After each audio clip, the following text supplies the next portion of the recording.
साईं तेरे चरणों में कोटि प्रणाम। साईं तेरे चरणों में कोटि प्रणाम। साईं तेरे चरणों में कोटि प्रणाम। साईं तेरे चरणों में कोटि प्रणाम। शरण में ले लो साईं प्रभो। शरण में ले लो साईं प्रभो। शरण में ले लो साईं प्रभो। शरण में ले लो साईं प्रभो। नमस्कार, मेरे प्रिय आत्मन साईं वाणी में आप सबका स्वागत। साईं वाणी को प्रारंभ करो जारी रखो, इसी मंत्र को आप सब आत्मसात कर रहे हैं और बड़ी खुशी हो रही है मुझे कि इस शक्ति को आत्मसात करने के बाद साईं बाबा का आशीर्वाद और हम सबके जीवन में ध्यान और क्रिया के माध्यम से आई हुई क्रांति और उस क्रांति के बाद लाया हुआ बदलाव, हमारा ये शरीर, ये मन, ये बुद्धि, ये विचार, ये चित्त और ये अहंकार, इससे हमारा जीवन बना है। मैं सीधा जीवन के मुद्दों पे बात करता हूं तो शायद साईं बाबा आशीर्वाद देना, मन की बात और शक्ति को जानना और इसी को माध्यात्म से जुड़े हुए लोगों को नकारात्मक सोच से भगाना और सकारात्मक सोच को अपने जीवन में लाके जीवन में क्रांति करना, यही हमारे हर एक के जीवन का लक्ष्य होना चाहिए। लेकिन लोग भटक गए, बहुत भटक गए। अन्नमय कोश, इससे हमारा शरीर बनता है, ये स्थूल शरीर बनता है। उसमें किस चीजों से बनता है? पंच महाभूतें कौन कौन सी है? अग्नि, आकाश, पृथ्वी, जल, वायु। ये पंच महाभूतों से, ये कोश से हमारा शरीर बना। और अन्नमय शरीर को, स्थूल शरीर को अगर हमें अच्छी तरह से हमारे जीवन को, हमारी नैया को पार करना है, नौका को, जीवन की नौका को सही तरीके से लेके सही मार्ग पर पहुंचाना है, तो हमारे बहुत सारी चीजों को ध्यान देना पड़ेगा। और वो ध्यान है साई क्रिया। मैं बहुत विश्वास के साथ कहना चाहता हूं, कितने सारे मेरे यहां भाई बहन हैं जो आज भी इस अमूल्य और बहुमूल्य जीवन के इस विषय के प्रति सजग नहीं है। भगवत गीता में मैं अभी जब निरूपण करना गीता के ऊपर शुरू करूंगा तो आज मेरे एक मित्र ने मुझे प्रश्न पूछा कि सुनील जी, मेरे पास कुछ भी नहीं है, मैं निर्धन हूं। 25-26 साल का नौजवान लड़का, पूरी तरह से हारा हुआ। मैं उसका नाम लेना सबके सामने पसंद नहीं करूंगा, लेकिन कल रात को मुझे मिलने आया 6-6:30 बजे और 1.5-2 घंटा रो रहा था।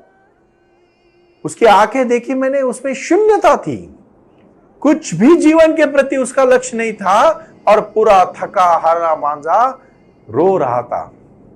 उसका हाथ जब मैंने हाथ में लिया तो निस्तेज हाथ, जान ही नहीं उसमें, एकदम शून्य की नजर में मृत्यु की तलाश में जाने का सोच रहा था और कह रहा था कि मेरे पास कुछ भी नहीं है, मेरे जैसा निर्धन कोई भी नहीं है, मैं नहीं जीना चाहता। मैं उसको एक कहानी से शुरुआत करना पसंद करता हूं। आप तो जानते हैं, हमेशा मैंने एक कहानी बताने उसको उचित समझा और मैं आज भी उसको धन्यवाद देना चाहता हूं कि जब वो मेरे पास 1-1.5 घंटे का वार्तालाप करने के बाद चल पड़ा तो ऐसी शक्ति, वैसी ऊर्जा उसी शरीर में आई थी जो शरीर को वो कुछ भी नहीं समझता था, खुद को निर्धन समझता था। मैंने बहुत पहले कहा, अन्न हम जो खाते हैं, वायु मतलब जो ऊर्जा, जो ये वायु शक्ति है, आकाश जो यहां से स्पेस मिलती है, हर चीज में स्पेस है, जल, हमारे शरीर में 70% पानी है, 70% पर पानी पर हमारा शरीर बना है। खून में भी, मस्तिष्क में भी, मज्जारज्जु में भी, शरीर में भी, हर चीज पे पानी है।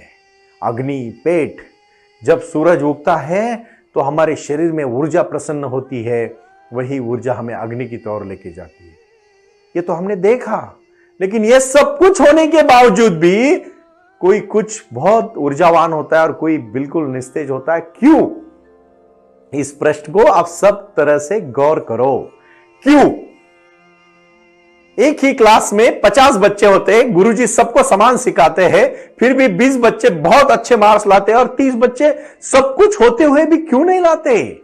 ऊर्जा, सब कुछ ऊर्जा का खेल है।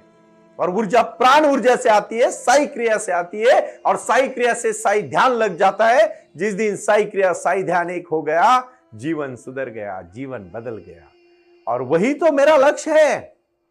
शिरडी के साईं बाबा ने अपने हजारों करोड़ों भक्तों को जो आशीर्वाद दिया है, वो अलग अलग तौर पर दिया है।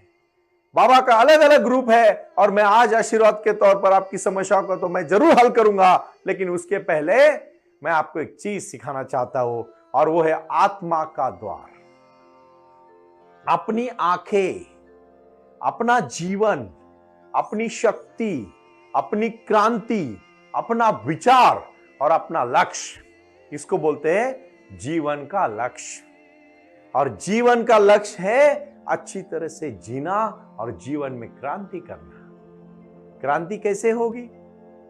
फिर एक कहानी मैं उस नौजवान युवक को समझाने लगा। मैंने कहा, बहुत परसों की, बहुत सालों की पहले की बात है। एक फकीर के पास एक ऐसा ही थका हरा मांझा हुआ, मृत्यु की तौर पर जाने के लिए तैयार होने वाला नौजवान लड़का गया और फकीर को कहा, मेरे पास कुछ भी नहीं, मैं निर्धनी हूं, जैसे तू आज मुझे कह रहा है।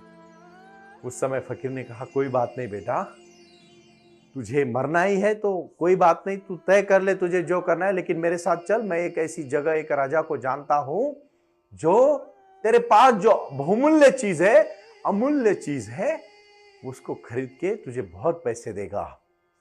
वो युवक थोड़ा सा अचंभित हो जाता है, और मेरे पास एक फूटी कौड़ी नहीं है, और आप कह रहे हो कि मेरे पास धन है, तो तुझे क्या करना है? तू खाली मेरे साथ चल। राजा बहुत महान है, वो बहुत चीजें को पहचान लेता है। लेकिन राजा के दरबार में जाने के बाद, और राजा को अगर कोई चीज पसंद आएगी, तो याद रखना, उसको ना नहीं कह सकते। इसके लिए कुछ बातें पहले ही चलते चलते आपस में, आप में और मुझ में तय करेंगे, और फिर हम फैसला करेंगे। कोई बात नहीं, क्या बोलो, आप बोलना चाहते हो खुल के बोलो। वो नौजवान युवक फकीर को कहता है, फकीर कहता है, देख तेरे पास कुछ नहीं, तू कहता है मान लिया, अभी वैसे भी तू मरने को ही जा रहा है, तो अभी सोच ले मैं क्या बोलता हूं। तेरे आंखें है ना, एक आंख का 50,000, 2 आंख के 1 लाख। तेरा हृदय है ना, उसके 1 लाख। तेरे पैर है ना, उसके 50-50 हजार। तेरे जो ब्रेन है ना, तेरा ब्रेन, उसके 3 लाख रुपए मिलेंगे। वो युवक एकदम हड़बड़ा जाता है, आप सच में पागल है? आप मेरे इस चीजों को आप तोड़ लोगे और उसको निकाल लोगे? ना ना ना ना, मैं तो नहीं दूंगा। फिर वो फकीर को कहता है, तुम पागल हो। फकीर जोर से हंस के कहता है, पागल मैं हूं या तू है? तू तो अभी कह रहा था कि तेरे पास एक फुटी कौड़ी नहीं है। भगवान ने, आज भी मैं कहना चाहता हूं, किसी के तौर मतलब ऐसी नौबत ना आए, लेकिन आपको अगर पता चलेगा किसी का हार्ट का ऑपरेशन करना है, जाओ डॉक्टर को जाके पूछो कितना खर्चा आता है। किसी की आंख चली गई तो उस अंधे आदमी को पूछो आंख का महत्व क्या है। किसी के कान में जब मशीन बिठाना पड़ता है ना, तो मशीन वाले को पूछो कितना खर्चा आता है। इतना भगवान ने हजारों करोड़ों रुपए का, अरबों रुपए का शरीर आपको दिया है, उसके आप क्या साधना करते हो? कुछ भी सटर बटर खाते हो, बिल्कुल ख्याल नहीं करते हो। कितने सारे नौजवान तो आज ड्रग के एडिक्ट हो चुके हैं। क्यों ऐसी बाहर की चीजों के लिए अपने बहुमूल्य भगवान ने दी हुई चीज को खराब कर रहे हो? इसको आज साई वाणी में बोलना पड़ेगा। अपने पास जो भगवान ने दिया हुआ जो बहुमूल्य जो साधन है, जो यह सुंदर शरीर है, मन प्रसन्न है, उसको अभी आत्मसात करके आपको जीना है। इसके ख्याल करके 100 साल तक इस भगवान की दी हुई संपदा को संभाल के रखना है, और अच्छा कार्य करके हम रहे ना रहे, हमारा कार्य रहना चाहिए। इस तरह से हमें जीवन जीना है। वो आए और आकर चले गए, मौन रहे और कुछ कह गए। कुछ था जो बिन बाटे ही बट गया, जल उठे दिए और अंधेरा झट गया। हमारे जीवन में नकारात्मक सोच का दिया, सकारात्मक सोच का दिया जला के हमें भस्म करना है। लोहा लोहे को काटता है, कांटा कांटे को निकालता है। हमें सोच से ही सोच को हराना पड़ेगा। अच्छी सोच बुरी सोच को जरूर हरा सकती है भाई और बहनों, विश्वास देना चाहता हूं। साई क्रिया को यहां प्रारंभ करोगे अपने पूरे शरीर को, क्योंकि प्राणायाम से पूरे हर ऑर्गन को हम जिम जाते, कोई बात नहीं, अच्छी बात है, जाना भी चाहिए, लेकिन बाह्य व्यायाम करके शरीर को तंदुरुस्त बना सकते हो। लेकिन प्राणायाम और मेडिटेशन और ध्यान और साई वाणी से मन को और अंदर के ऑर्गन को मजबूत कर सकते हो, जो कि आपकी असली ताकत है। हट्टा कट्टा जवान को हार्ट अटैक आ जाता है। हार्ट अटैक कभी एक दिन में नहीं आता, उसकी गुंजाइश देखो अपने लाइफ में, दिनचर्या में है। इसी बेसिक चीजों के लिए साई वाणी है। साई वाणी कोई अध्यात्म का बहुत बड़ा ज्ञान बताने के लिए नहीं, माता पिता शास्त्र एवं गुरुजनों का आदर करने वाला चिर आदरणीय बन जाता है। इसी खुशी के लिए जुड़ना है। ये बेसिक चीज है, महत्वपूर्ण चीज है, लेकिन आपको और हमें जीवन में करनी है और जीवन को बदलना है। इसी में तो क्रांति है। स्थिर स्थावर मन रहेगा, बहुत कुछ कर पाओगे। मैं आपको मछली खाने को नहीं दे रहा हूं, मछली पकड़ने को सिखा रहा हूं। जीवन में कौन सी समस्या आएगी ये पता नहीं है, पढ़ के जाओगे समस्या थोड़ी समझ में आएगी। समस्या सो तभी समझ में आएगी जब समस्या को सामना करोगे, क्योंकि रटी हुई बातों से जिंदगी नहीं काटी जाती। अनुभव वो चीज है जो मिलने के बाद ही पता चलती है। हमें हमारे जीवन में शक्तियां पानी है, हमें हमारे जीवन में खुद को समर्पण के साथ प्रगल्भ बनना है, विचारों के साथ जुड़ना है और क्रांति करते करते आई हुई समस्या को किस तरह से सामना करना है उसका ज्ञान पाना है। और वो ज्ञान मतलब साई वाणी है। ये ज्ञान मतलब जीवन है, ये ज्ञान मतलब जीवन का बदलाव है, और ये ज्ञान मतलब जीवन की क्रांति है। यही क्रांति को तो आजमाना है। चलो उठो, और तब तक मत रुको जब तक आप साई ध्यान और साई क्रिया नहीं करते हो। जब तक आपका मेडिटेशन नहीं होता तब तक आपको मेडिटेशन को बंद नहीं करना है, क्योंकि कुछ कर गुजरने के लिए भाई और बहनों मौसम नहीं मन चाहिए। साधन तो जुट जाएंगे, संकल्प का धन चाहिए। और आज का संकल्प है उठो जागो, और तब तक मत रुको जब तक साई क्रिया और साई ध्यान नहीं होता। साई ध्यान का क्रिया को प्रारंभ करने से पहले आप जुड़े और मेरे साथ पद्मासन में बैठ के आपकी ध्यान मुद्रा करें। 5 मिनट आप मेरे साथ कपालभाति इस एक्सरसाइज को करेंगे। साई पूरी तरह से साई क्रिया का ये 12 प्राणायामों का जो मैंने संग्रह बनाया है उसको मैं अभी करूंगा, और मैं अभी बोलूंगा नहीं, सिर्फ आप देख लेना। पूरी तरह से इस क्रिया को आप देखोगे। अनंत कोटि ब्रह्मांड नायक सच्चिदानंद श्री सद्गुरु साईनाथ महाराज की जय। अनंत कोटि ब्रह्मांड नायक श्री सच्चिदानंद साईनाथ महाराज की जय। शांति से प्राणायाम करने से पहले मन को प्रसन्न करें और गहरी सांस को 3 बार भर के आप पूरी तरह से ओंकार का उच्चार करें। ओ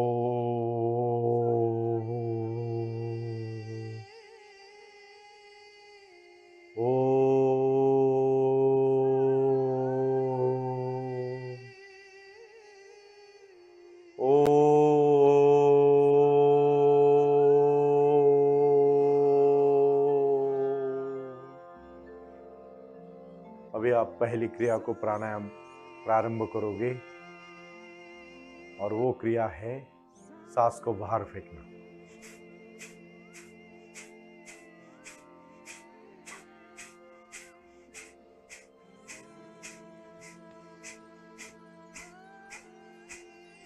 एक एक्सरसाइज के बाद 30 सेकंड का ब्रेक लोगे।